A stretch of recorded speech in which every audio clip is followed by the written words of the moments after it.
because if things go to plan, there will be a referendum in 2025 on Alberta possibly pulling out of the Canada Pension Plan. How do you see that as being advantageous for people in your province? I think people needed to understand just how much we end up overpaying on every single federal program. This has been a conversation in our province since 2001, when Stephen Harper and other academics wrote what was called the firewall letter about why can't we assert the same jurisdiction that Quebec does, have our own police force, our own revenue agency, our own pension plan, our own immigration system. Those are the kind of things that were in a discussion called the Fair Deal Panel a number of years ago. And one of the things that came out of it was doing the examination of how an Alberta pension plan would benefit Alberta pensioners. As we found out, Morneau-Chappelle did the initial report.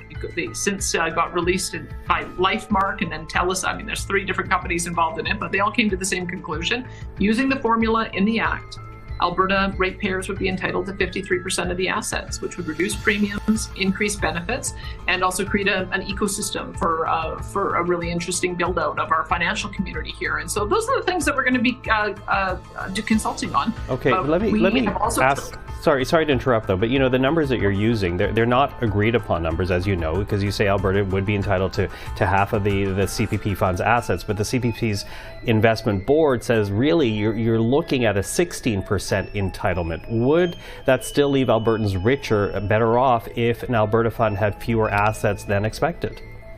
Well, I guess we'll have to go to the court to decide if the legislation means what the legislation means. I mean, we wanted to use somebody who is experienced in doing actuarial analysis and read the legislation, and that's the number that they came up with.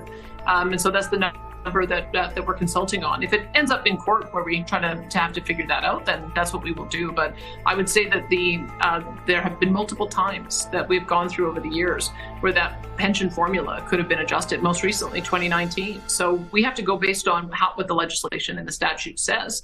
And that's the calculation we ended up with.